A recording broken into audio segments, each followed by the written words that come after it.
When you hear that Buster H.R. Oh,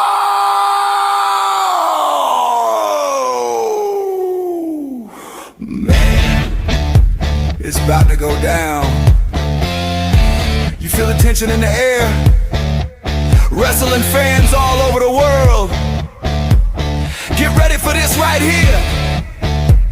They're gonna have a field day with this one. You're about to witness Buster Unmasked!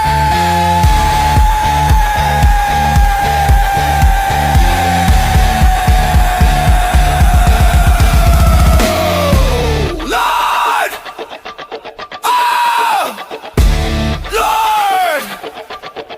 Lord! There's no telling what Buster's gonna say today. We just getting started. Just getting started!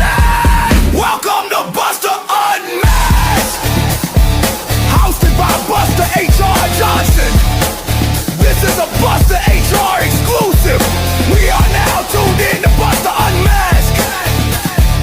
We are now tuned in to Buster Unmasked. You are now tuned in to Buster Unmasked. We are now tuned in to Buster Unmasked.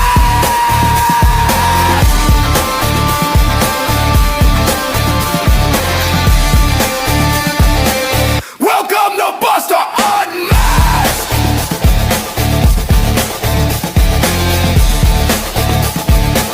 Welcome to Buster Unmasked!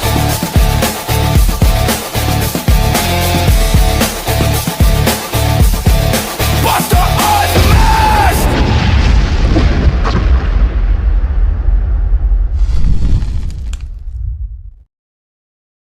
All right, y'all.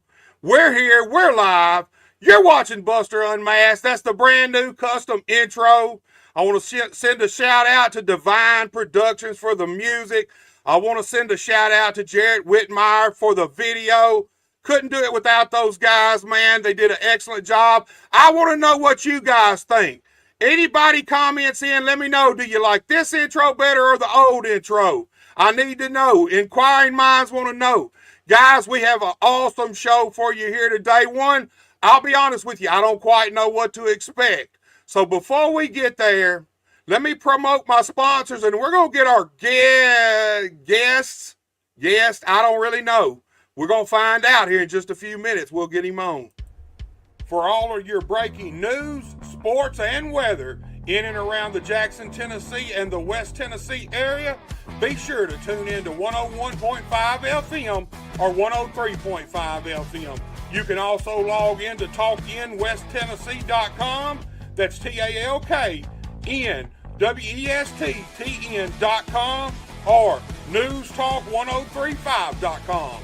For all of your in-home care and consumer direct services in and around the Caruthersville, Missouri area, be sure to call Glowing Hearts at 573-643-2537.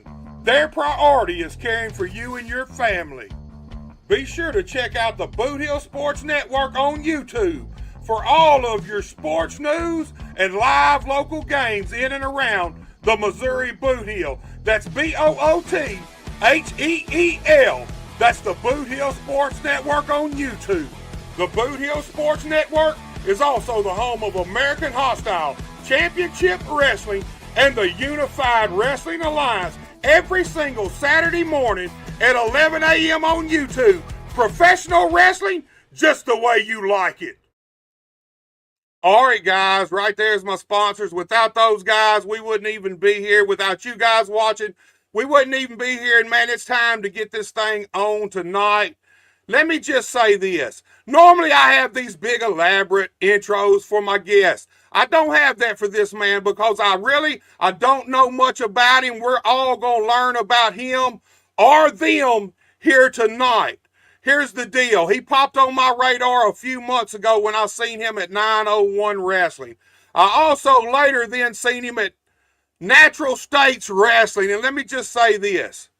I knew immediately that I had to get this guy on here and I had to talk to him. Or guys, let me rephrase that. So without any further ado, look guys, I don't know if we're going to get the world's deadliest talking mime or we're going to get the mangler. So what I'm going to do is I'm just going to bring out Mr. Mule right now. Mr. Mule. Yes, sir. How you doing, Bubba? How you doing? How you doing?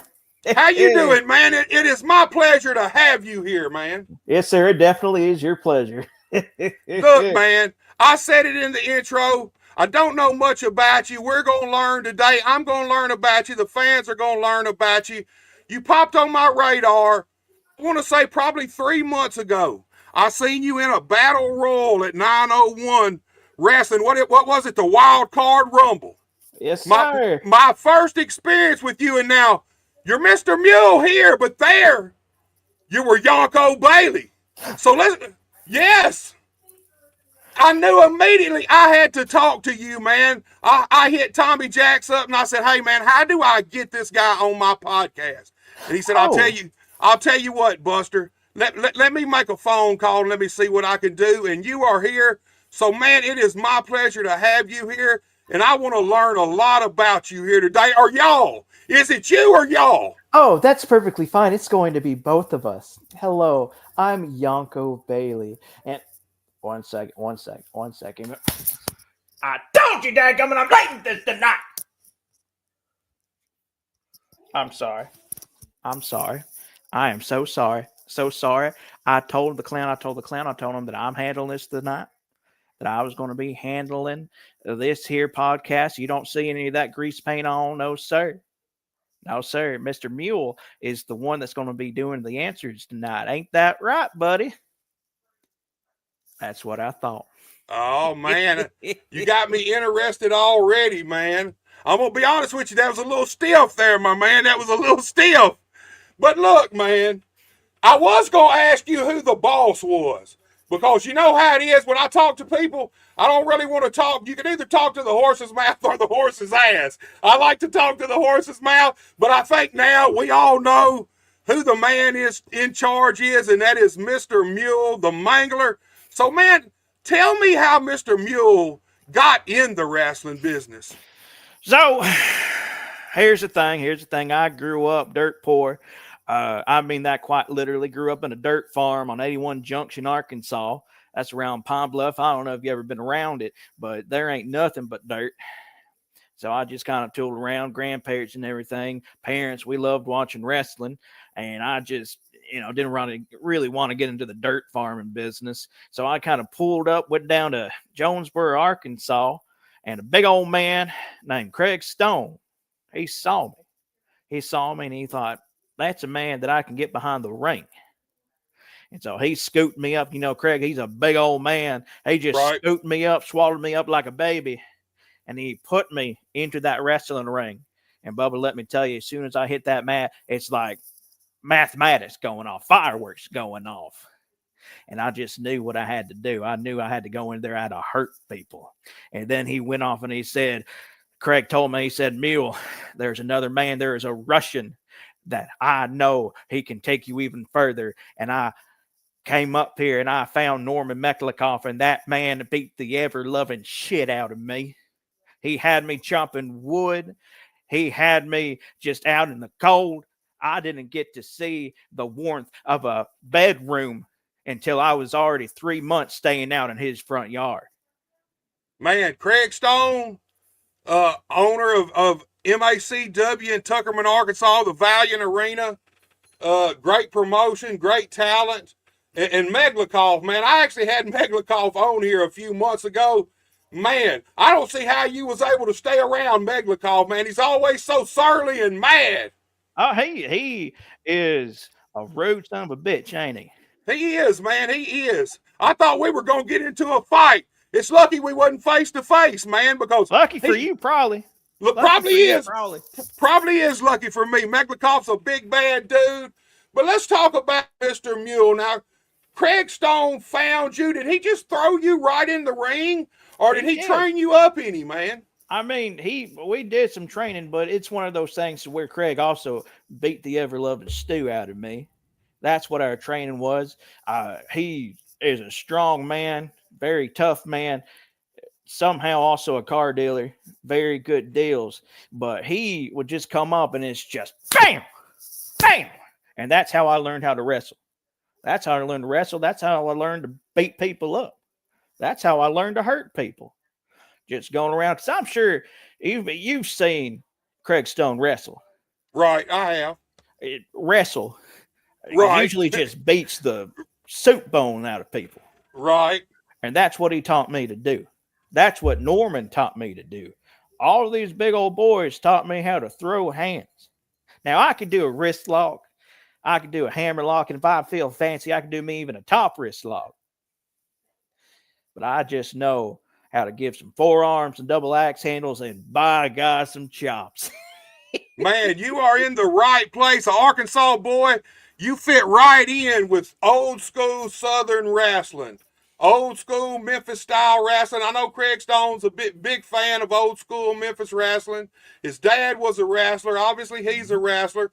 Tough old guys, man. They broke you in the business the old school way, it sounds like to me, man. Yes, Not a sir. lot of training. They wanted to see how tough you were and how much heart you had, because that's what wrestling's really all about. It's all about how tough you are and how much heart you have, because if you're weak and you're weak at heart, you're never going to make it in this wrestling business. Nope, definitely not. Definitely not.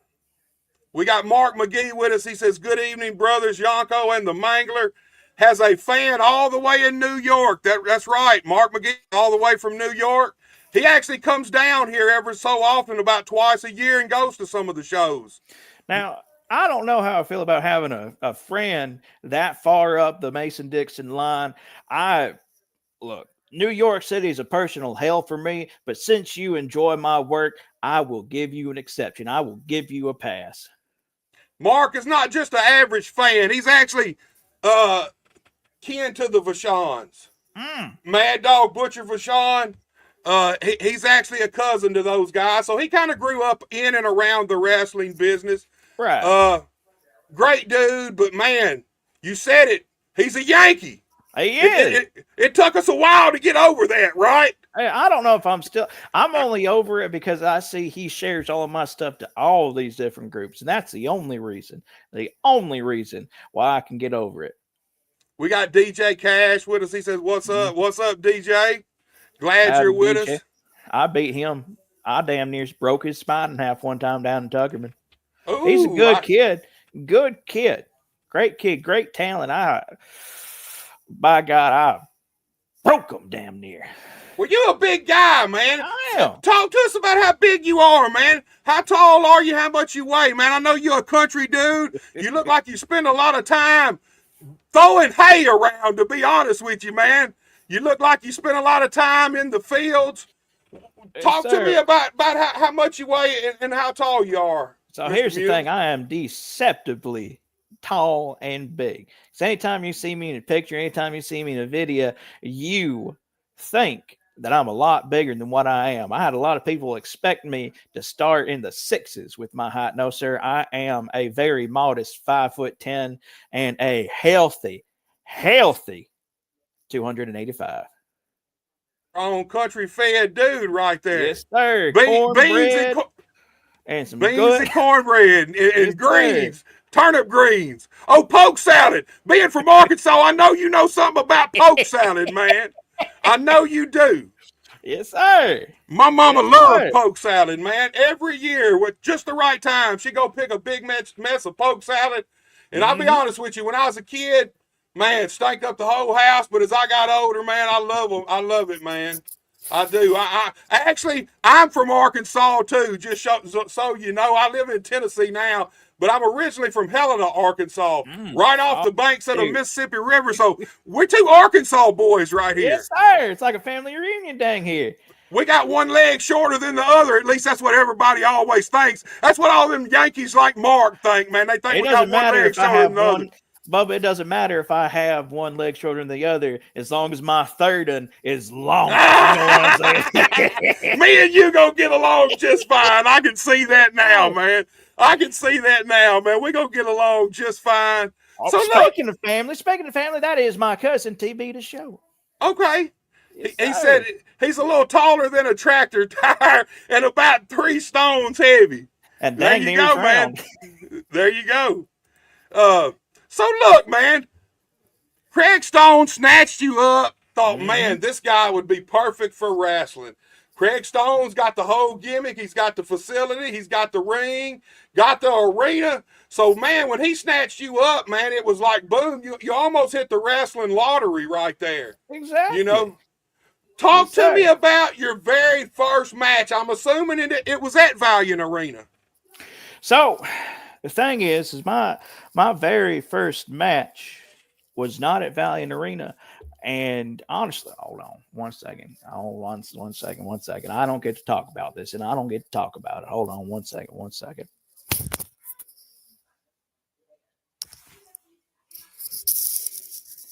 Hiya, Buster. Did you miss me? Man, I did, man. I've been waiting on you to show up because the conversation was headed your way, Yonko. Oh, yes, I heard. The first match that I got to have, let me tell you, it was in Newport, Arkansas, and it was outside, and I got to wrestle Craig Stone, our trainer. How did that go? Oh goodness. I came out waving balloon animals to the kids back when I cared about them. I came out there and they were cheering me on. They just wanted the balloon animals. We even had to stop in the middle of the match so I could go out and give them even more balloon animals. And me and Craig, we fought. We beat the stew out of each other. I remember dropping at least from 5 feet in the air to give a senton, and unfortunately, that fat bastard fell on me. He squashed me. Craig is a big guy, too.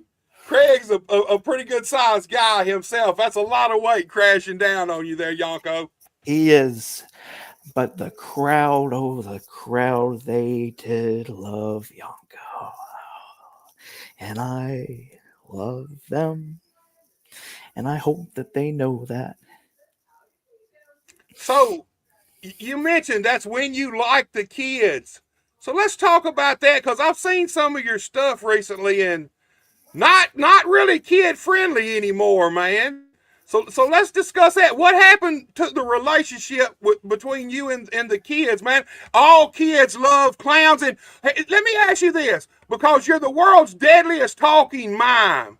So are you a mime or are you a clown? Or are you both?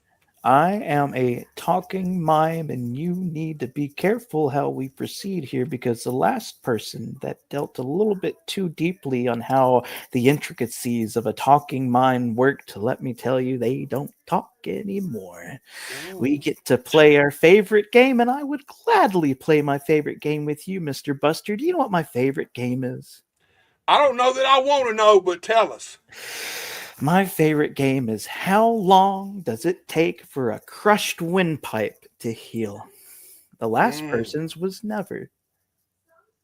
See, I can't get into that, man. I can't even mess with you because I talk for a living pretty much. I can't have my windpipe crushed. I'm sorry. He got to keep that mom on a short leash. So we're talking to Mr. Mule again now. Yes, sir. So let me ask you this. Who came first, Mr. Mule or Yonko Bailey? Oh, Yonko. Yonko was the first one of us that got to kind of cut loose in front of a crowd. And then I just kind of had to pull back the reins. He thinks, I'm telling you, Bubba, he thinks he's the one that's controlling the reins like a puppet master, having all these strings and stuff. But I don't think that he truly knows what he's dealing with. You know what I mean? He's a couple screws loose. You know what I'm talking about? I don't think he's all there, to tell you the truth. Man, I growed up on Bozo the Clown. I'm that old now. I growed up on Bozo the Clown. So, come on. He was still in syndication, at least till the 80s. Oh, yeah. I think he was in syndication almost into the 90s, maybe. Surely you could still find him somewhere, at least on YouTube, maybe. You can. Hopefully, man. Bro. So, you can. Mr. Mule, we know there's Mr. Mule and there's Yonko, but the way you talk, is there anybody else in there that we hadn't met yet? Well, there is when it comes to folks that is that's at least gotten to grace the church of a wrestling ring, there is one other person that's gotten to really kind of let loose, and that is El Gringo Gordo Bueno Man Sr. That's exactly what Mr. Prestigious P is talking about. Bueno Man is all that is good in this world, and he's a luchador. He's a fat luchador. That is what he does. He goes around like a big old pinball with as much momentum and as much roundness as a pinball. I actually seen him, man, on Natural States Wrestling, man. Didn't he slide down a big carnival slide? No, sir. No, sir. That was everybody's favorite Tio, Santa Chiva. Okay, my bad. Don't take offense. That's my bad. No, it's fine. It's fine. You know, it's wearing a mask. But yeah, hey, actually, that's something else we got in common. I started my career in a mask, so I think we're brothers, man. We might be actually brothers, dude. Probably. Two fat old men wear masks and stuff. There gotta be some. Hey, hold on now. Sounded a little weird the way you said it there. Now, hold on. Pull it back a little bit. Pull the reins back. Baby, I can get weirder. So, let's talk about MACW for a few minutes because we got to talk about them. We're going to talk about 901 and we're going to talk about Natural States Wrestling. So, talk to me about being trained by Egg and then working at MACW and wrestling there, because like I said, they've got the whole gimmick. They got the arena, one of the nicest arenas around our whole territory, to be honest with you, around the Memphis Mid-South area. I don't understand why Craig hadn't started a TV show there yet, filmed his wrestling for TV there yet, because for me, it's perfect for it. But talk to me about the time you spent at MACW. So my first full-on year of being at MACW, probably, or at least first half year, I didn't get to wrestle during the shows. Hey, Dorian, how you doing, baby? So I didn't get to wrestle during the shows or anything. I was out in Yonko, and I was in the grease paint and everything. And it's before he got sinister. And that was before that. He was entertaining children and making balloon animals, and that was the first 6 months. Is you know how some people will cut their teeth as a referee. Along those lines, pay their dues that way, or act as security. I was intermission and entertainment is what I was. So I like finally, it though. Oh yeah, no, it's definitely a fun way, because I did used to be a birthday clown. I was first shoot a birthday clown. That is how I made a lot of my money. That's whenever I left for Jonesboro after I left that dirt farm, was how I was kind of getting by, being a birthday clown. Man, so, we kind of skipped over. Let's pull it back just a second because we kind of got off track earlier. What happened between you and the kids, man? What happened to that relationship? Kids. Yonko. Between Yonko and the kids. It's fine. We don't have to hit anybody this time. Don't have to hit. Well, I started to realize that certain people, whenever you have no edge to you, whenever you have no bite, it can be hard to get by in the entertainment industry. And that's what I love to do. I love to put on a show. And then I realized that doing all of this for kids and being sanitized, being clean, being good, it wasn't getting me anywhere. It definitely wasn't getting me on shows. Not like how it was Mr. Mule. Mr. Mule, he's nasty. He smells. And he does all of these rancid things. He stabs people. But he was the one getting paid. He was the one going places. So I had to realize what was truly scarier than a man in face paint. Do you know what coulrophobia is, Buster? I do not. Coulrophobia is the unnatural, unnecessary fear of clowns. Oh. And I My thought, daughter's actually got that. A matter of fact, she's kind of grown out of it a little bit. But when she was little, my oldest daughter, she had a fear of clowns. well, most people grow out of it, and those who don't, I pity them.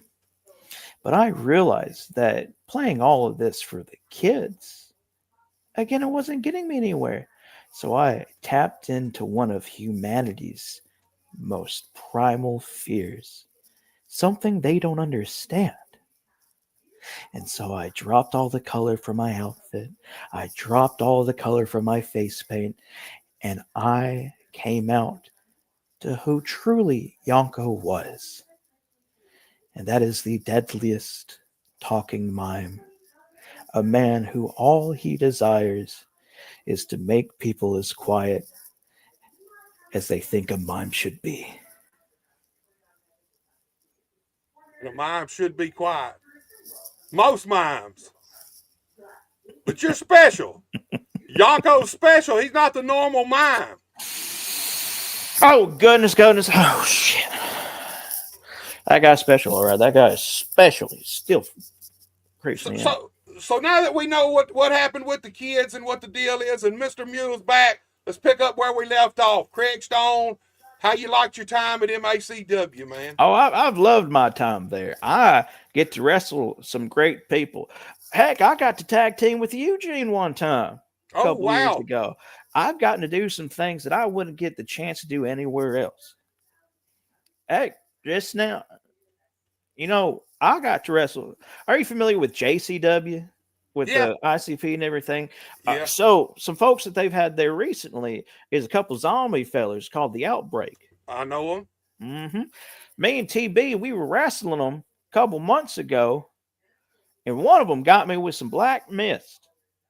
That boy, he didn't care about winning. They just started foaming at the mouth, bubbling at the mouth, and I woke up somewhere. Don't know where it was. And now, to tell you the truth, that's kind of whenever this old Yonko thing, whenever it's kind of starting to get a little bit more sway. But again, I've really enjoyed my time. Me and TB, we have some wins, we have some losses. Usually, our losses come from me getting kicked in the dick. Who's kicking you in the dick, Mr. Matthew Mule? Williams. Matthew Williams has kicked me in the dick at least 3 times.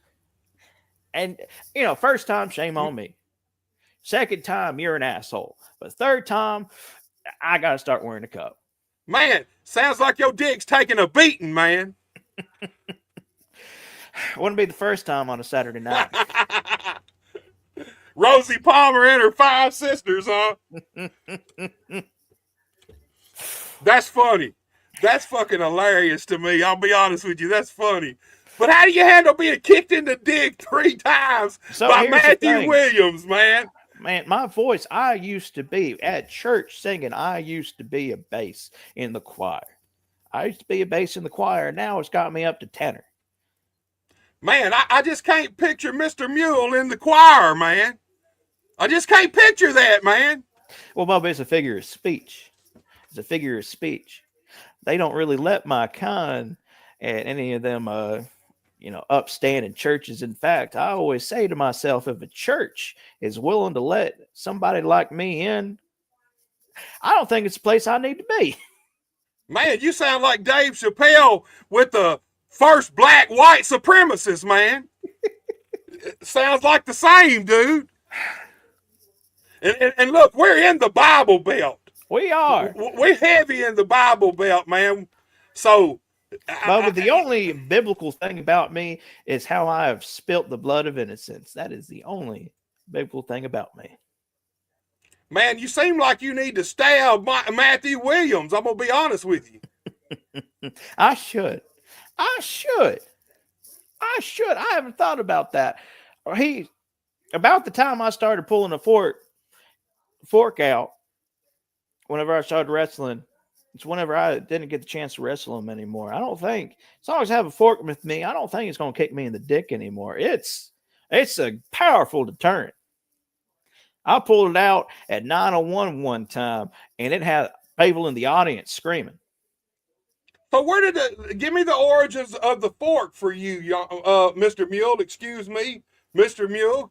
Give me the origins of the fork, man. Why a fork? So here's the thing. It's for the exact reason you would think.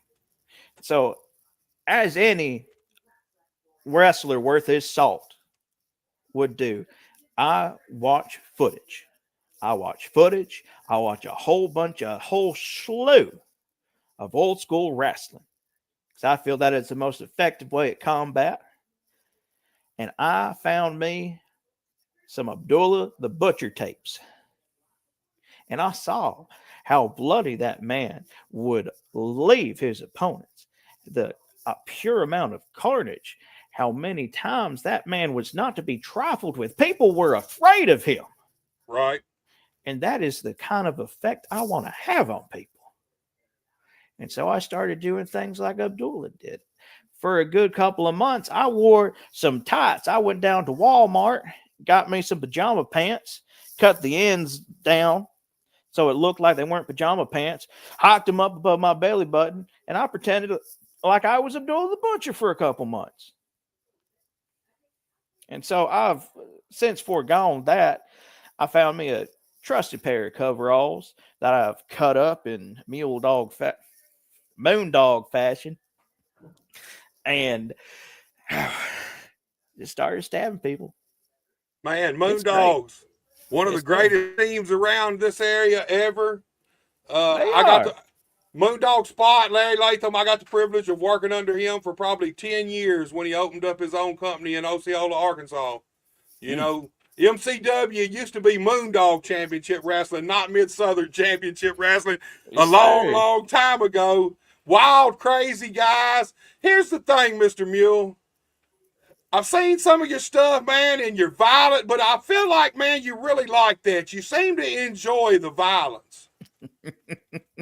Well, who wouldn't? Honestly, yeah, but you seem to really enjoy it. Like, you really take pride in your work. I feel like that you take that fork and it's almost like a paintbrush for you. Yes, sir. Well, didn't Picasso take pride in drawing up the Mona Lisa? I'm sure he did. Didn't Rembrandt love doing Starry Night down in Paris, in France? That's the same way how I feel. You're right. That fork of mine is a paintbrush. And some poor, unfortunate soul who has to be in the ring with me, that's my canvas. So Mr. Mule, you said it. Well, you didn't say it. Yonko said it. Yonko wasn't getting no bookings, wasn't making no money. Mr. Mule was the guy getting bookings. Yet the first time I see you show up in 901, I see Yonko Bailey. So talk to me about that. How did Yonko Bailey end up in 901 wrestling? Well, they had a circus themed show down Mississippi. And somebody asked me, they sent me a text message. They said, "Hey, I know you used to do the clown gimmick. Can you do that for us tonight?" And I was thinking, well, I reckon so. I didn't know all the stuff that he had planned. I had no clue about this whole just change that he had, change in appearance. Whenever he came out in the little black and white and everything, that was as new to me as it was everybody else. And so he just came out there and, well, he didn't get his way, got rolled up, and then he started attacking Ken Dang after, started choking him out. Then it got him another match, and I think that just kind of snowballed from there. You know, his own kind of temper, a little tantrum he threw, got him some success. And now he's been showing up places. He's been showing up more places than I have lately, and it's kind of pissing me off. Well, that's what I was going to get to. Is there any envy or jealousy there between Mr. Mule and Yonko? Because Mr. Mule was the man, and now it seems like maybe Yonko's coming for that top spot. What kind of man would I be to be jealous of a clown? I'm just asking, man. I'm just asking. Don't put that fork on my head. Don't put that fork on my head, dude. I would have to be one sad individual to be jealous of a mime. You can't forget that I'm a mime. That's true. So let's talk about that for a second, Yonko. No, it ain't Yonko. It's not Yonko. Not. Well, can we speak to Yonko for a few seconds? Everybody wants to speak to Yonko. Everybody wants to speak to Yonko. Ever since he came out, they say, Mr. Mule, where's Yonko? I want to see Yonko. I want to see, sure, you can talk to the... He's silly, isn't he? Man, you're going to end up beating yourself up before the show's over. It's okay. It's okay. I'm only hitting him, not me. So, Yonko, let me ask you this. You're the world's deadliest talking mime. Did you have to go to mime school? How do you become a mime? Through pure practice, dedication, and printing a certificate I found online. Well, I did go to school for it. You have to go to school for it. For a brief time, a traveling circus had picked me up.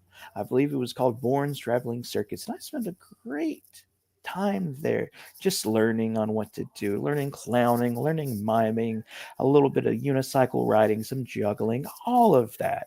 Nothing that helps me now. But Well, it did give me... I'm sorry. You go ahead. Well, Yonko, let's talk about that. How do you like the difference? What's the difference for you in working at the circus or professional wrestling?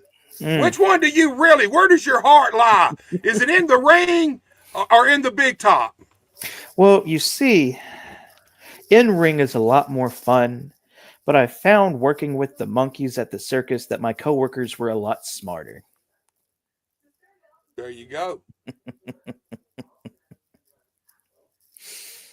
So, Yonko, the world's most deadliest mime. Talk to me about that statement right there.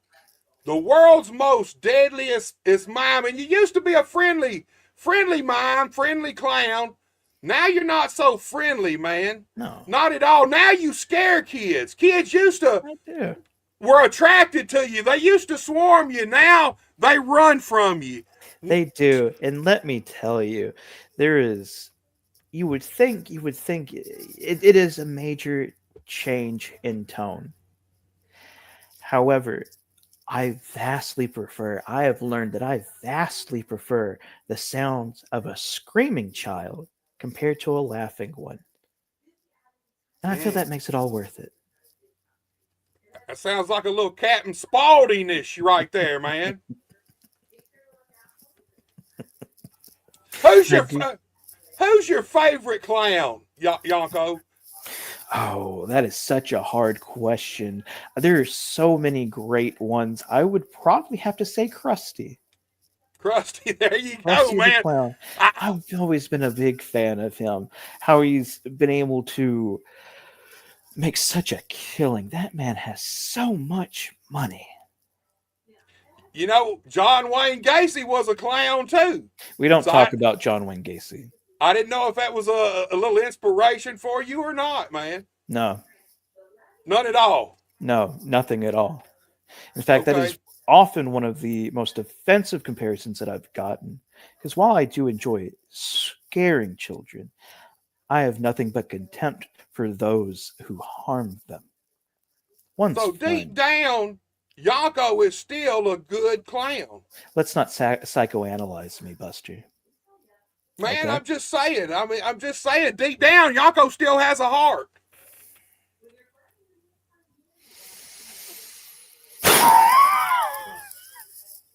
Mama, how'd you get the clown to leave? How did you get the clown How'd to you leave? get the clown to leave? Whatever you said pissed him off. Man, I definitely don't want to piss him off. I've never seen him that pissed. I didn't know. Bubba, I hope you didn't give us your location nowhere, did you? You ain't mentioned that anywhere in one of your podcasts, have you? I hope I hadn't, man. I hope I have not. Either. That's the last thing I want to see is Yonko the clown showing up at my house at 3:00 in the morning. Yeah, as I open my eyes. Yeah, no. Have you ever seen The Godfather? I have. You have? Yes, sir. And you know that scene with the horse Right. head where they put it on your bed? Well, I would probably pay attention to your loved ones and make sure that one doesn't accidentally come decapitated. You know what I'm talking about? Man, that's something I definitely don't want to happen, man. Most folks wouldn't. Don't want to wake up to one of my family members decapitated. Yes, sir. It ain't nothing to lose your head over. But at least now, if I do, I know who to come look for. I know who did it, man. Exactly. And Bubba, I will testify for you. I will testify for you. I will sing on that bench like a canary. Normally, I wouldn't. But if it's anything to put that goddamn clown behind bars, and so I don't have to deal with them. So look, let's go back to 901, because if I'm not mistaken, I seen a new flyer where Mr. Mule's going to actually be at 901 here coming up, right? Yes, sir. Well, I've been there for a while. I've been there back whenever they were oh goodness, I forgot the last, not Minglewood, wherever it was before. Black Lodge. Black Lodge, yes, sir. Back whenever it was in Black Lodge, I was there. I had a few matches. I've got to wrestle Grappler, got to wrestle Walker 13, got to wrestle Norman. And we're not going to talk about how those matches went, but I've been there. I've been there for about, I'm now hitting on about a year mark being at 901. Okay. Year and a half. So you mentioned Walker 13, the Memphis made monster. Yes, man, sir. That's a hell of a matchup, man. Mr. Mule taking on Walker 13. That's a horror movie. That's a horror movie waiting to happen, man. I know you don't want to talk about that, but give us a little insight. How did those matches play out?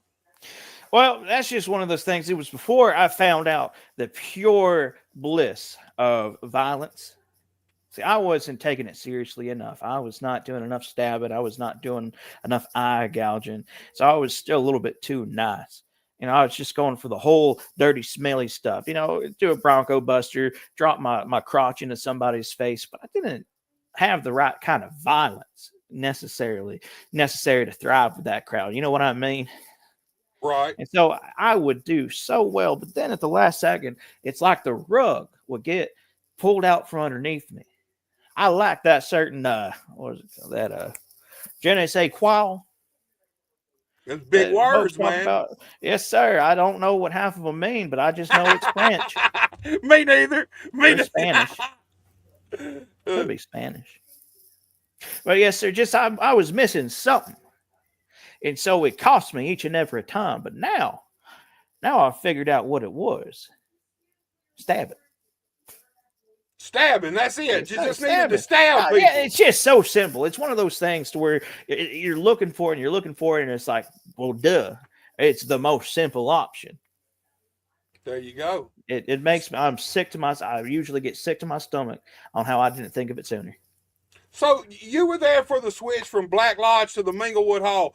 Let's talk about 901 going to Minglewood Hall, because I feel like really, man, it was a blessing in disguise. Minglewood Hall is a historic venue. It's a beautiful venue, and it is Memphis, Tennessee. And 901 is ingrained in Memphis, Tennessee. So how do you like working at Minglewood Hall as opposed to the Black Lodge? It feels like an entirely different, it's a different vibe completely. It is entirely different. It makes us feel, it legitimizes 901 so much. Right. Like you're saying, there's all this history in there. There's historical wrestling in there. Jerry Lawler has wrestled in that place. Right. And, it's just one of those things where it makes you feel a lot more, it makes you feel big league, especially as we're filling it out. You see a 901 show, and there's hardly any seats left. Man, y'all been packing it out ever since the move to 901. 901's been on a roll, man. Every time I see footage from a new show, it seems like there's more people. Yes, sir. And they are all asking the same question. Who is Mr. Mule going to stab next? So they like the violence. That's a Memphis, Tennessee crowd, too. Yes, we know Memphis likes violence. They do. You can look at the crime statistics. Of course they like violence, and I give it to them. Bubba, I give it to them. How do you like Memphis, man? Being an Arkansas boy from Arkansas, how do you like Memphis, man? Because a lot of people, I mean, it is dangerous, but I'll be honest. I'm not worried about danger. I go to Memphis, I mean, I still feel pretty comfortable in Memphis anywhere. No matter where it is, I feel comfortable in Memphis, man. See, I do not care about the danger in Memphis. I do not truly believe Memphis is a dangerous city. Because anytime, what are they going to do? I can walk around there and I can walk around. What are they going to do? Pull a gun on me? That doesn't matter. I got a fork. They say don't bring a knife to a gunfight. They have never mentioned bringing a fork to a gunfight. You know what I mean? You know what I mean? Somebody pulls that gun out and gets a fork to the forehead, it changes the whole situation there, Mr. Mule. Look, I'm just saying, I am just saying I can outstab anybody trying to shoot. You know what I mean? It's just aerodynamical. Look, we got Daniel Lopez. I'm sure you know Daniel Lopez. He's like Mark, man. He is one of the best wrestling fans anywhere around our area. He goes to supports all the shows, shares all the stuff, supports all the guys, and he's got a question for Yonko. What belt would the clown like to get a hold of?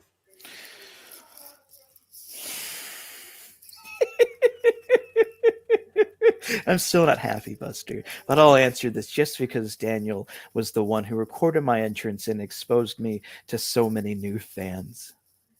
The belt that I am so desperate to attain right now is that 1819 championship belt, one that is currently held by Walker 13. That's really a cool title. It is. It is. And I'm not necessarily worried about the title. I'm worried about who's holding it.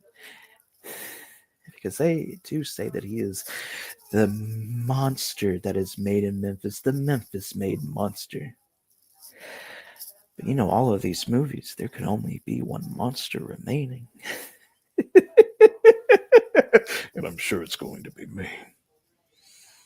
And with that history you and Walker's got, man, I'm sure either one of you guys, Mr. Mule or Yonko, is chomping at the bit to get some revenge on Walker 13. Oh, yes, sir. I am definitely ready to try to put another whooping up on him. I'm ready for it. I fought him twice already, pretty sure. Nope, 3 times. Fought him 3 times. One as Mr. Mule, twice as Yonko. One is Scary Yonko. One is Happy Clown Yonko. Happy Clown didn't work didn't last as long as Scary Clown did. I think that's one of the reasons why he started getting all scary and spooky. He's been doing a lot better. He's been wrestling a lot better whenever he's not worried about, just dumb stuff like making people happy. Having people cheer for him. You ain't got time to make people happy, man. No. Fuck people. Exactly. You know? So let's talk about the 1819 title because it's really cool. The story behind the title, that's when Memphis was founded. All right. And that is a really cool concept to me. That for me, that makes that title a priority for anybody in 901 wrestling, whether it's Yonko or whether it's Mr. Mule. I'm sure both of you guys would love to capture that title. See, I would personally, I'm more set on that heavyweight title, that main dish at 901. Kevin Bliss is holding. Yes, sir. That's what I've been focusing on. I bet you the clown said 1819. He has some strange preoccupation with Walker 13. I can't explain it. I can't really explain it. But for me, I would love to get my hands on that heavyweight title. That or the natural state hardcore title. That would be a good one. That would be a nice one. That Baracho feller has been holding that for. He got that from winning a tournament down at the Heathen House. But,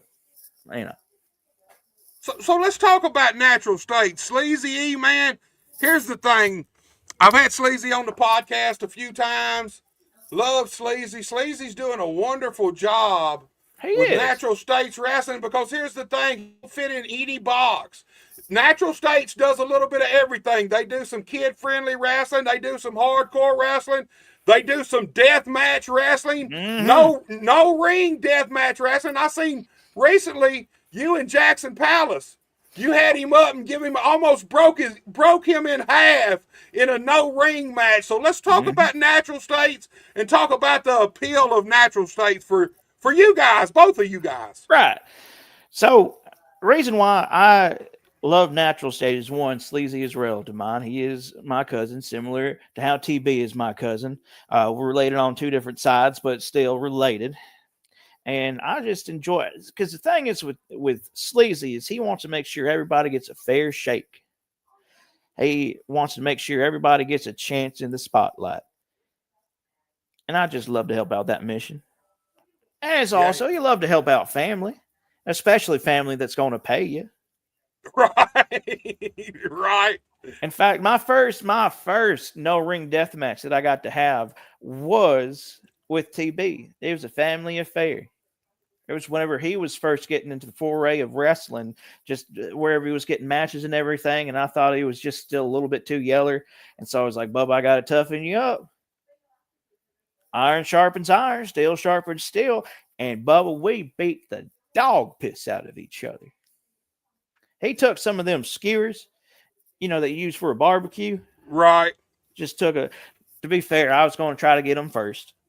Then he got them from me, and he shoved them straight into my forehead. And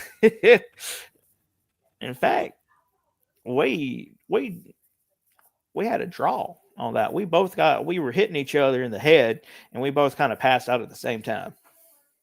Let's talk about those skewers, man. How does that feel? I mean, it's a whole gross of them. It's a whole bunch of them all at once, all sticking out of your forehead. And here's what I always thought every time I see it happen. It's one thing to get them stuck in, but then when you let them go, they start moving around. So they're digging in under that skin, under your scalp. Talk to me about that, man. How does that feel? But they're not fun. They don't look fun, do they? They don't look Obviously, fun at all. They hurt like the goddamn Dickens is what they do. Would you rather have the skewers in the head or be kicked in the dick by Matthew Williams? That's a hard choice right there. Bubba, as long as I'm not taking skewers to the dick, I'm perfectly fine. I was headed there, man. Me and you think alike. I was fixing to ask you, what about if Matthew kicked you in the head and skewered you in the dick, man? How would that work out? That's real hardcore right there. That's a little bit too hardcore for me. So let's talk about death matches. Is Natural States Wrestling your first foray into death matches, or had you done some death matches before? So I've only done about 3 death matches or so. 3 death matches or so. I did one for Natural State with me and TB. Then I did one at TAC Wrestling down at Vino's in Little Rock, Arkansas. Love that venue. It is great, wonderful crowd. They once cheered for me whenever I said I was going to break a fella's spine, that I was going to stab him. They cheered for me. I like those people. Right. And with Buddy Badcock, and he's a crazy son of a bitch is what he is. Tough son of a bitch, too. I see he's in this year's Carnage Cup. Yes, sir. Carnage Cup. He's getting to work IWA. I'm proud of him. He got to work the CZW Tarp of Death match not too long ago. But let me tell you, once you hit a man with a light tube and take the remnants and start stabbing him in the head with it, and he looks you straight into the eye, you piss yourself a little. It's just natural. It's just natural. Right. You could say, oh, I wouldn't do that. You're a goddamn liar. And if you don't think you would, it's because you haven't been put in that position. So that was the second one. And then me and TB, we had a tag team death match, no ring, against Tyler Fox and Grayson Beckett. And, we had a good old fun time, good old foray. I got 2 of them, just lined them up together, put a trash can above them, and started just whooping on them like I'm Big Van Vader. Just them forearms he used to do. Bam, right. Bam, bam. Knock the trash can smooth off them. And so I don't do too many death matches. I don't really do them just because it's not the pain that gets me. It's just, with blood and everything. And blood is a natural occurrence in one of these matches. And I try to be selectful with who it's with, or else Right. I don't really want to do it. You don't want to end up with AIDS, man. Right, Then you get exactly. then you won't even have no use for your dick, man. Yeah, no, I got a wife at home, and she would not be happy if I came home with anything Right. transmittable. Mr. Mule will be out in the fucking shed, huh? She will take me in the back of the head and give me the old Yeller treatment. She will put me down like a government mule. Is what she will do. Shotgun to the back of the head. Daniel Lopez is back with us. He wants to see a matchup between you and Dorian Vane. Is that a possibility? Is that something Mr. Mule would go for? Well, one of us would have to change our outlook and disposition real quick before that could happen.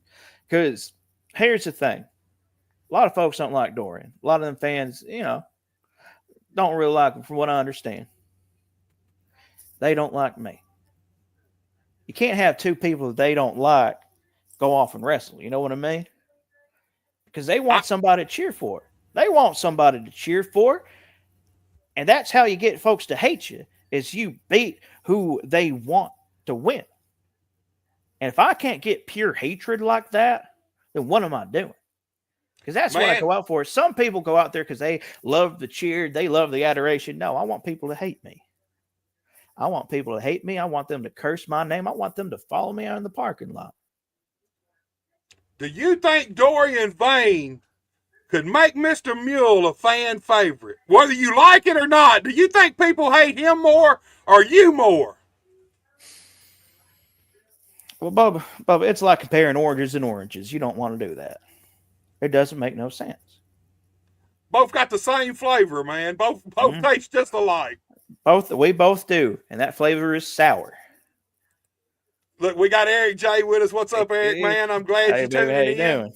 We got 2 guests tonight in one. Maybe even 3. There's a third one in there floating around that we ain't really pulled out yet. Interesting show. I have to say the least. Interesting show. So talk to me. Do you like the no-ring wrestling better than the in-ring wrestling, or the in-ring wrestling better than the no-ring? Or does it even matter to you as long as you're getting to hurt somebody? I mean, to be honest, it doesn't really matter. I prefer the ring wrestling just because I have a little bit way more avenues to hurt somebody that's around me. So you don't have a ring, you don't have ring ropes, you don't have steps. I can't throw somebody into steps if there ain't no steps. I can't choke somebody with a ring rope that ain't there. It just removes avenues of destruction from me. Now, don't get me wrong. I love me a good no-ring death match. I love me some no-ring stuff because I get to feel free a little bit more. It's kind of freeing because you have a giant empty space, but that's also kind of intimidating because you lose that confine, that safety of being in between them 4 corners. So, because sometimes you have so many options, you don't know where to go first. Right. And so one is more familiar, but the other one is more experimental. It's like abstract painting versus the real painting that takes skill. Except I'm not saying one of them takes skill and the other one doesn't. I'm just saying I don't think abstract painting takes skill. You're not saying it don't take skill. You're just saying it don't take skill, right? I'm just saying I hate abstract painting. And fuck everybody who does it, man. I know Meglikoff is an artist. Does he do abstract paintings? He's never shown me a single painting in his life. Oh, he's a hell of an artist, man. He is. You wouldn't think so with his attitude. You'd think, look, Meglikoff acts like he's mad at everything, man. He's mad at his toilet paper, his toothbrush, all his them soap. artists are moody. All them artists are moody. So let me ask you this. So you've done the death match. You've done a few of those. You've done normal wrestling. What about the Carnage Cup? If Mr. Mule got invited to the Carnage Cup, because here's the thing, if I'm thinking right, the Carnage Cup, the last few years has been held in McKenzie, Tennessee, which I ain't going to give you my exact locations, but honestly, it's about 40 minutes from where I live. I wouldn't give your location, Bubba, because you never know who's listening. That's You never right. know That's who's right. listening. So would you, because here's the thing. That's a whole different level of death match right there. A whole different gamut, a whole different level, man. Would either one of you guys be interested in the Carnage Cup if the opportunity arose? Yonko would not. Yonko, I can guarantee you right now, he doesn't even have to come out to say it. He would not. Me, maybe. Maybe. It depends on how much I get paid. There you go. That's what wrestling's all about anyway. Yes, How much you get paid. Exactly. Because it's one of those things where you also have to weigh. Because while I do not mind getting into some violence, getting into some carnage, feeling something, feeling some pain, that's not the part I mind. But God forbid, in case something awry happens, I get hurt, I get maimed, God, I get killed or something. You know, it's one of those things you have to weigh the risk on how much you're going to get paid. Is this paycheck going to be worth whatever, you know? Hospital bills, doctor hospital bills, and everything. You think I got insurance? No, sirree. No, sirree. MACW does not offer us insurance. I don't think anybody gets insurance on the independent scene nowhere. No. You don't even get insurance if you're in one of the big places. You have to buy your own. You don't get it from company. Ain't that fucked up? It is. It is. That's it is one of them things. You're an independent contractor for those type of deals, but you got to do exactly what the fuck they want you to do and nothing else, right? Yeah, but you know, I'm not trying to get political here. Well, look, man. Before Craig Stone saw you and snatched you up, had you ever given any thought to becoming a pro wrestler? I know you said you were a fan, but had you ever given any real thought about becoming a pro wrestler? And if so, why had you not already tried to get into the business before Craig got a hold of you? So the thing is that growing up as a child, that is all I ever wanted to do. I always wanted to be a professional wrestler. I remember looking up whenever I was 16, 17, I finally get to where I can drive. I'm looking up, seeing where I could go to college at that's also going to have a wrestling school. Right. And at first I was going to try to get, because the only one I could find that would pop up online was the Moondog School.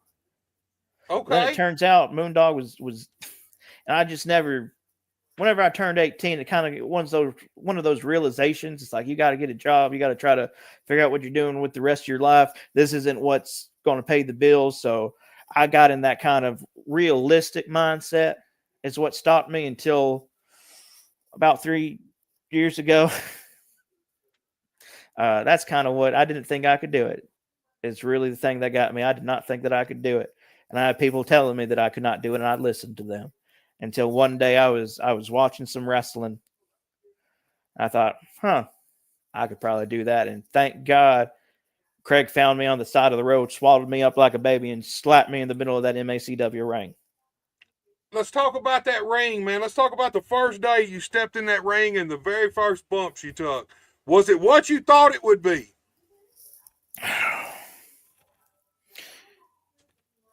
I mean, it's one of those things to where folks tell you to tuck your head whenever you first take a bump. You never tuck your head far enough. And so my first bump was on concrete with a little mat on top of it. And that was my first bump. And I thought I had my head tucked in, and it was not tucked in well enough. And so I cracked that my little noggin on the back of it, and I sat there for a second. I was like, well, shit, I can do this. Hey, sometimes that's the quickest way to learn. Mm-hmm. That is the quickest way to learn. You bust your head a time or two and you realize, I better get this fucking chin tucked as tight in as I can get it. And if you're like me, I was always a big guy, so I got a big chest, so It's hard to tuck your chin very far, man. I mean, underneath this beard, I got about 3 of them. And so you only want to chuck the first one. That's the first one is the most important one to tuck. When you got 2 more underneath pressing up against it, it's hard, Bubba. It's hard. So let's talk about the in-ring conditioning, because here's the thing. People don't realize how much wind it takes to be a professional wrestler. You're up, you're down. If you're a big guy, if you're 300-400 pounds, every time you take that bump, you got to get that 300 or 400 pounds right back up, and then you're right back down and right back up. And so talk to me about that. Did it take you a little bit to learn pacing and conditioning and get your wind up to the level you needed it to be? Or is that where the fork come in? Because you got that fork, man, that eliminates a lot of that, man. It does. Well, that's one of the things is that, I'm lucky. I'm lucky as such a large man as to where pacing, I don't really have to worry about going too fast to where I'm going to start sucking wind. Because my body doesn't go that fast. It only goes that fast if I'm wearing a lucha libre mask. And calling myself Bueno Man. That's the only time I move fast. So can Bueno Man fly? He can. Wow. He can. I don't know how the son of a bitch does it. It doesn't I make gotta any see sense. this. It's like a honeybee. They're all round and stuff, and they got the little wings, and it doesn't make sense that they can fly. Well, it doesn't make sense how that fat fucker can fly either. I gotta see that, man. He does. He can do a little old school walking on the ropes. He can do him a crossbody, just run and whoop. I watched him do that to a man that was 6'5".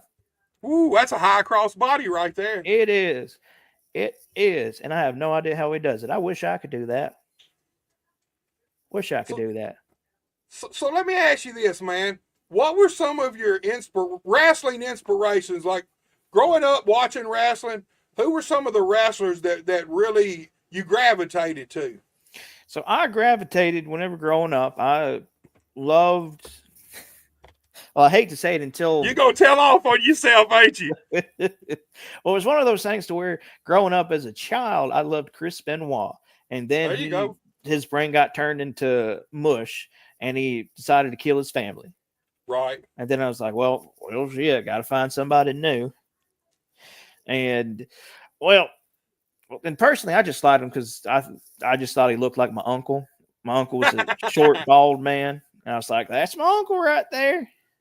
And so that's why it resonated with him, really. But then, my uncle didn't kill his family, so lost in translation right there. So it's like, he doesn't remind me of my uncle no more. Then I started getting into Mick Foley. I mean, there's always time, man. There's always time, dude. No, that uncle's dead. Oh, well, maybe not then. Yeah, maybe another one. Maybe another uncle, man. Maybe another uncle, man. He lost his opportunity, but so then I started getting real big fan of Mick Foley because I thought, holy shit, that is a fat guy. I am a fat guy. I feel like I'm being represented on there. Did some wrestling in the backyard, starting to use a mandible claw and shit. I don't know if I want Mr. Mule's fingers down my throat, man. I'm gonna be honest with you. Ain't no telling. I can tell right now. Ain't no telling what you scratching with those fingers, man. Well, you'd be surprised. You'd be surprised how many people want some mule fingers down their throat. It's not the only thing they want down their throat. Come on now. Come on, man. We know that don't even work after Matt Williams, man. 3 kicks from Matt Williams. We know you. We know it's Viagra. It's the Blue Chew for you, man.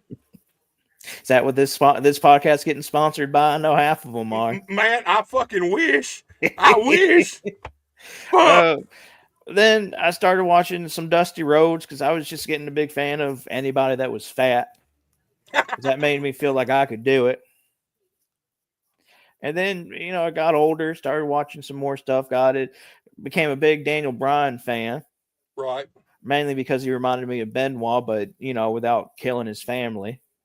A little bit smaller. A little bit smaller. Also, growing up, I loved Goldust.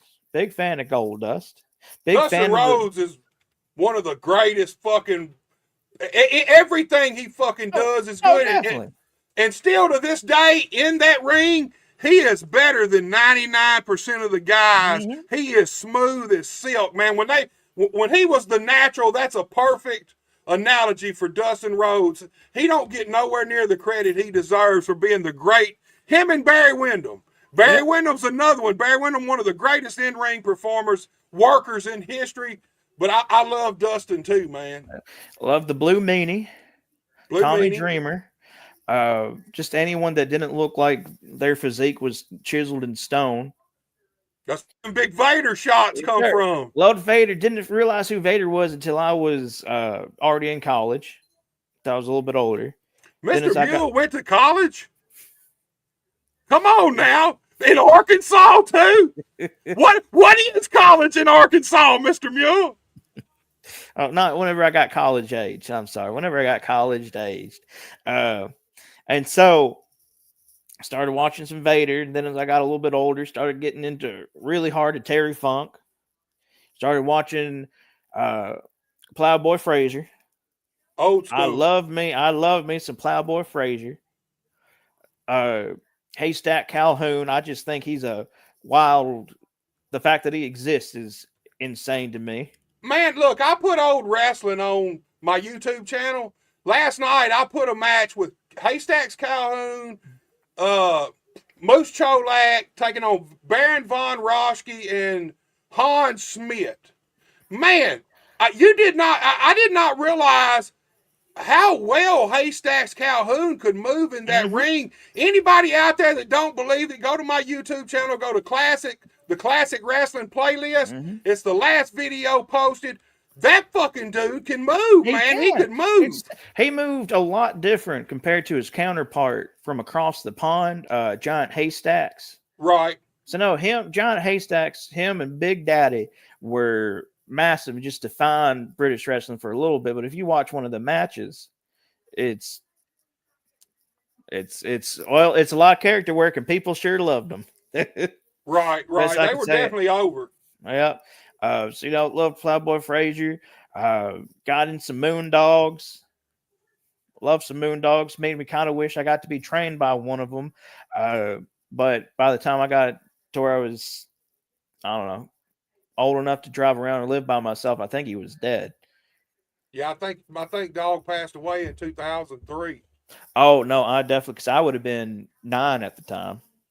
Damn, you a young man. Hell, you still a baby out here, man. You still a baby. If I would have been 9 at the time, and it's funny how that was the only wrestling school in Arkansas that got posted up. It was one that guy running it died 10 years ago. Well, I'll be honest with you. Back then, there wasn't wrestling schools on every corner. Like there wasn't promotions every 15 miles up the road like there are now. It just wasn't like that. It was it was still a lot tighter society back then. And you really, it was still back then, you kind of had to know somebody. Or you had to answer that ad and go to that wrestling school, It wasn't everywhere you turn now, everybody's a trainer. There's guys who just break into business. They ain't even fucking got 6 months in the business and they're trainers, So everybody's a trainer now, but it didn't used to be that way. It used to be a lot harder to get in the wrestling business than it is now. Right. I did notice there's a lot of different promotions around here, especially Northeast Arkansas. There has to be at least 15 that I could probably name off the top of my head now. Granted, about 6 or 7 of them, 6 or 7 of them all share the same roster. Right. There's still a whole bunch of different promotions over here. And I don't get that, because here's the thing. It's how do you differentiate your company from the next when the people go from this show here, come to your show, see 90% of the same talent they seen over here, and then go to another show and it's mostly the same talent, man. That's something that wouldn't have happened back in the day either. Right. It just wouldn't have been that way. Guys didn't want you if you worked for them regular and they paid you. They didn't want you working somewhere else because they put a lot of time and effort into building you into something for you to go over here and basically give it away for this other person. But yeah, man, it's a different world in the wrestling business now. I'm not sure how it works for them, but apparently it does, because there's, as many of them and they're still going on. So, yeah. Well, here's the thing. If that's what works for them. I feel like the talent pool is a little smaller. Here's the thing. There's a lot of wrestlers out here, but there's a lot of wrestlers out here also that shouldn't be wrestling too at the same time. That's just the honest facts of it. So I think that's why these companies are able to make it, because I know Wrestling with Pride and TNR, they work together real closely. They do. There's another promotion or two, and I know that Sleazy tries to work with everybody He who does. wants to work with. Sleazy's got a hell of a mind for this He stuff, does. man. He He's really creative. Same thing with Tommy Jacks. Now, the thing I like about Tommy Jacks is he's old school. does. He likes to, he's creative as hell. You get to Tommy Jacks, and he's got ideas for you that you don't even realize he's got for you yet.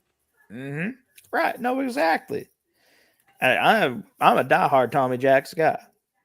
Yeah, man, I love Tommy. Me and him, I've had him on at least once, man, and I want to say that podcast went 2.5, 3 hours. Oh yeah, no. I'd never met Tommy before we'd done the podcast, but man, after doing the podcast with him, he's one of the smartest guys around our area to the wrestling business. He knows what he wants.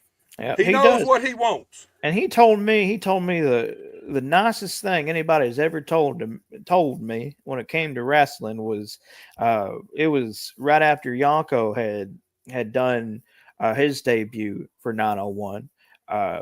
And Yonko left, and so he came up to me after and he said, Mule, they are going to be so mad that we found you first. They are. I can see that, like, man. Yeah. And I was like, that is the sweetest thing anybody has ever told me when it came to Tommy's a big pre-thinker. Like Tommy, I don't think Tommy does anything on the spur of the moment. Like he's really played it out in his mind and in his head before anything. Here's the thing about Tommy, he's old school. He might have 3 months worth of shit for you that you don't even realize, man. You know, he ain't thinking week to week. He's thinking month to month, 3 months down the line. And that's what really made wrestling, because it's all about the characters and it's all about the angles and the storylines. And Tommy is really one of the best around our area at making sure all of his characters and all of his wrestlers are featured the right way. I can agree to that. So, Vader, all the big guys, let me ask you, you said Mick Foley. Yes, What was your thoughts when you seen that Hell in a Cell match where he took the bump from the outside of the top of the cage to the announcer stand? Did you think I can do that? No, I've never thought that I could do something along those lines, and I got a Mrs. Mule that would kill me if I ever tried. Right. In fact, I had never watched that match until I gotten older, because especially, you know, whenever during that time, it was a little bit hard to find that stuff. I was too young to get to watch it on pay-per-view, and it got to the point to where it's like you couldn't find, there wasn't a network or anything. There wasn't the WWE network, or it wasn't on Peacock or anything. So it took a while, and I didn't have the box set, Hell in a Cell or anything, until I was in my 20s. It wasn't in my 20s till I got to see that. And that's just one of those things where it's like, by God, that man is probably one of the best goddamn professional wrestlers who have ever done it. Got more fucking guts than anybody. Here's the thing. And obviously, when you go back and you watch it, if he would have missed either way, if he'd have come up short on the stand or if he would have overshot it, probably would have killed him. But man, he landed perfectly. Here's the thing. I feel like it took more guts than the bump. We all know the WWE rings are hard as fuck anyway. So the bump from the top of the cage where it broke in the ring, I know for a fact that hurt way worse than that bump off the cage to the floor. But it took more guts to do that, man. I mean, really, I was blown away. I was already in the business by then, and everybody was blown away by that. And just Mick Foley having the guts to just try that spot, just go for it, man. If it wasn't for the fact that it was in the past and I knew that he was still alive, I would have thought he died. If I'd watched that live, I would have thought he died. Now everybody's got to take a bump off the Hell in the Cell cage at some point from now on. Look, Tommy's with us. He said, only way to do it. Thanks for the kind words, guys. He comes back and he says, Mule is underrated. And that's the thing. When I seen you, look, and let's be honest, there's a shitload of clowns in the wrestling business. Right. And when I seen you, there was something different about you, man. You wasn't the normal clown. It was you were entertaining too. I could believe it's like Captain Spaulding. When I seen you, I could believe Yonko Bailey. Right. That's the difference. A lot of people play clowns, but I could believe you. And I told Tommy, I said, man, I said, that's a guy I'd love to talk to. And he hooked it up for us, man. That's why Right. you're here. Yeah. And that's one of the things is that I get told that surprisingly a lot. I feel like the fact that I did used to be a birthday clown helps a good bunch whenever Yonko comes out. And it's just one of those things to where people try to be creepy, but Yonko is creepy. He creeps me out. There's So no trying for that. There's no fake creepiness in that. And I think it's because it's a clown where you don't expect it to be. right. Because I found somebody told me, I don't remember who said it. They said a clown by itself is not scary, but a clown in a dark alleyway is. Right. And that Or a sewer. right, yeah. And so that's kind of the whole modus operandi behind Yonko, I think, is that he tries to be in places and act in a certain way that makes him offsetting, makes him unsettling. He's not trying to be unsettling, he just is. And that's the thing about wrestling. You have to believe what you're doing and who you are. It really, it's best if it really is a part of you, and you being a legit birthday clown. I don't see how that couldn't help, because you got to convince these kids. Sometimes these kids are harder to convince than anybody else, man. They are. And so that makes you believable. And I've seen him get a dozen kids in one night. Just yell, just scream, get scared, run off. He is legitimately a creepy man. Mom, whatever he is. You don't even know what he is, huh? I don't want to know. So look, we talked about the inspiration for Mr. Mule.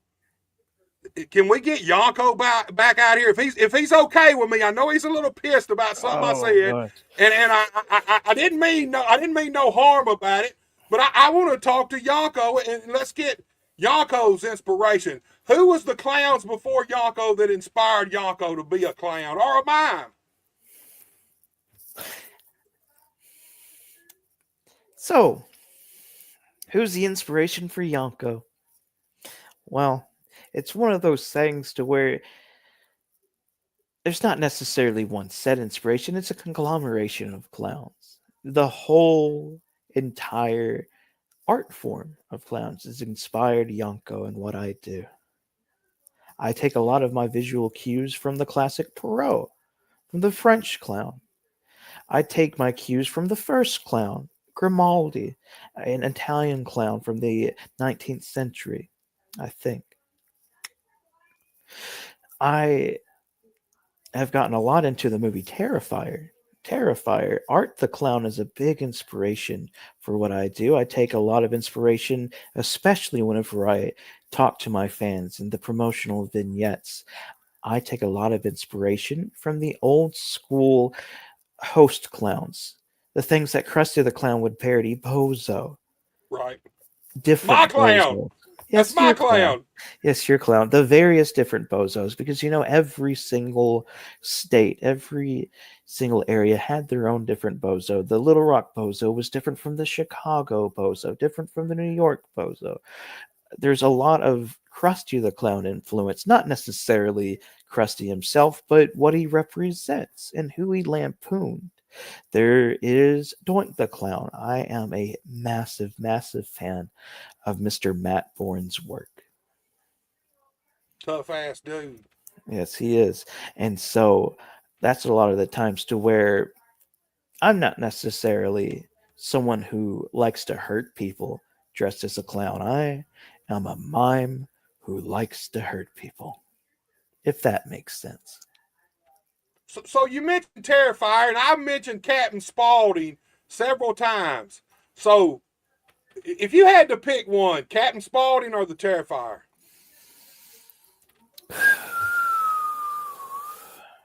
So that is a very difficult question. The only reason why I would have to say Terrifier is only only because Captain Spaulding has such a limited amount of screen time. He has maybe 15, 20 minutes of footage in the entire series. But do you not think that, man, think about the impact. Terrifier's got whole movies.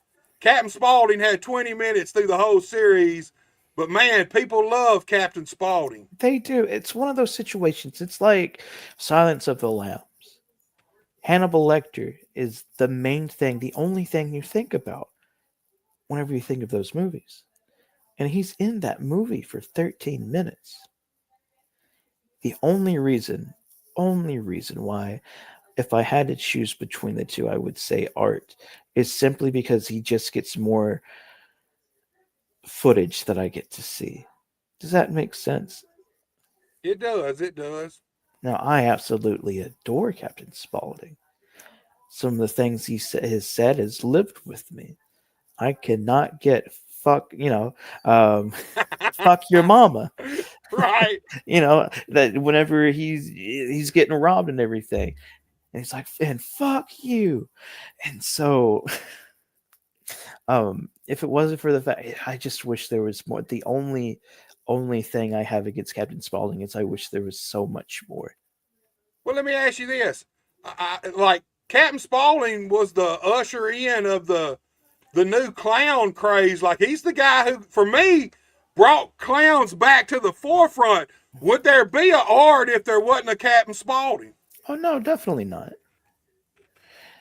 Although honestly, I think if we go to inspirations for Art, I feel like Pennywise is much more responsible for the creation of Art. Because the director went on brand to say that he's the complete opposite of Pennywise. Pennywise is he's not a man. He is a monster. He is a clown that is very loud, has very loud colors, tells all these jokes. While Art is he's not serious, very quiet. He doesn't say anything. His colors are black and white. He's the exact opposite. Now, I don't believe Terrifier would be as popular without Captain Spaulding. It wouldn't be as popular without Pennywise. So do you like the old school Pennywise or the new modern version of Pennywise? Old school, all day, every day. Me too. I absolutely abhor the design for the new Pennywise.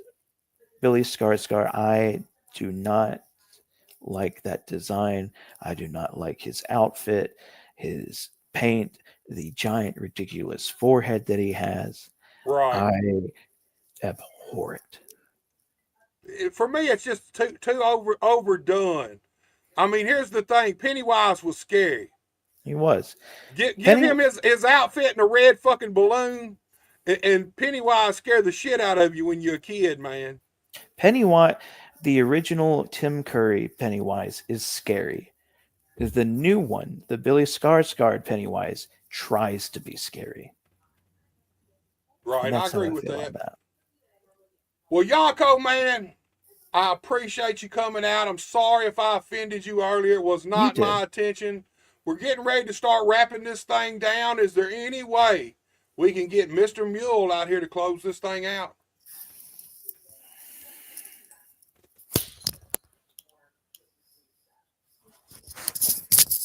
Howdy. That didn't hurt. It looked like it hurt. It looked like it hurt. That was a little stiff there. Well, that's how I was raised. That's how I was trained. So, Mr. Mule, we're getting ready to close this thing out, man. It's been my honor and pleasure. I have really enjoyed this, even though Yonko kind of come after me a little bit, man. I think we're all right now. Yes, sir. Do either one of you guys have anything coming up or any social media that you want to promote? Well, let's see. On Facebook, you can find me at Mr. Mule on Facebook page. You can find Yonko on Yonko Bailey. I have several bookings coming up. Give me 1 second. I have a whole slew of them. You may find either me or Yonko at one of these bookings. Let's see. All right. So this Saturday, September 20th, I will be at Depop Day in Newport, Arkansas. I believe that is 2 o'clock. I believe it's about time for that. Then September 21st, you can find Yonko Bailey at the Little Rock Food Truck Festival. Damn, that sounds like a show I need to go to, man. Yes, I love food trucks. Fill up, baby. Then on September 27th, you can find Yonko at 901 at Hernando, Mississippi. At October 4th, you can find Yonko Bailey in Bentonville, Arkansas at the Arkansas Diamond State Comedy Festival. I forgot the full name of it, but it is in Bentonville. It is a massive comedy festival with a bunch of great names. It's got some fellas from Kill Tony, all of that. I know it is shared on the Natural State. You can find the exact name and place and everything on the Natural State Facebook page. I'll be there. Yonko will be there. October 11th, you can find me at Tuckerman in MACW. And October 12th, you can find me at 901. And October 18th, I will be in Rome, Georgia for 12 Gauge Wrestling. Man, you guys are busy. Let me ask you this one final question. Do you guys ever double book yourself? Does Yonko ever try to book the same night Mr. Mule's booked? You know, we've showed up at the same place a couple times. Never different places, and I hope it never gets to be that way. Man, you guys are busy. That's a lot of shows coming up. Yes, sir. Hot commodity right now, guys. Yes, sir. Book me while I'm hot, baby. Man, it's been my pleasure. I appreciate you guys coming on. Get you a cup anytime you're around Matthew Williams from now on. I'm just telling you got to protect your dick, man. It's as simple as that, man. Yes, you got to protect your dick. Dude, I appreciate you so much. You tell Mrs. Mule that I'm sorry I kept you on here for over an hour and a half. I will. I know you got chores to do or something, man. But, man, once again, thank you so much for coming on. Yes, sir. No problem. No problem. You have a great night. You too, Bubba. All right, guys, you seen it right there. 2 guests tonight wrapped in one. You heard the dates. You seen where this man's going to be, or these men are going to be. Anytime you get a chance, go check him out. Highly entertaining. Either way, whether you get Yonko Bailey or you get Mr. Mule, you're going to be entertained like hell. Look, guys, I want to promote my sponsors one more time, and then I'm going to let all y'all get out of here. For all of your breaking news, sports, and weather in and around the Jackson, Tennessee, and the West Tennessee area, be sure to tune in to 101.5 FM or 103.5 FM.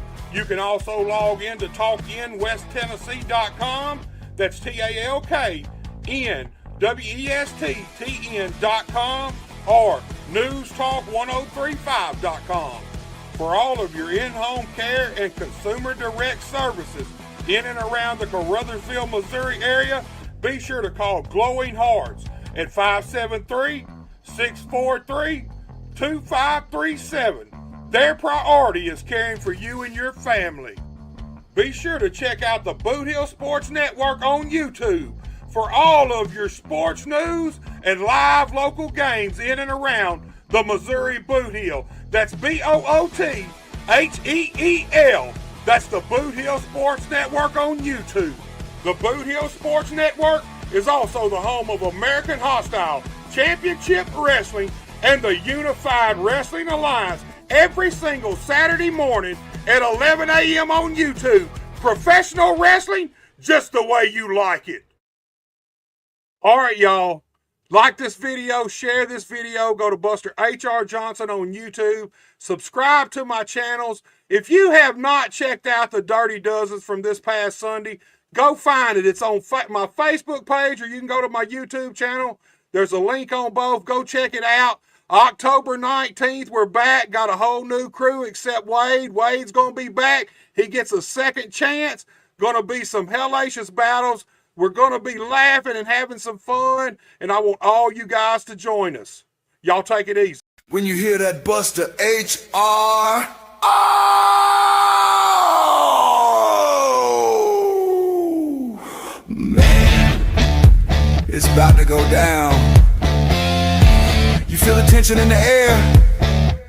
Wrestling fans all over the world, get ready for this right here.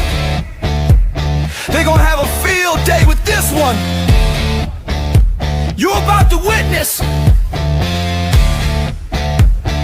Buster Unmasked.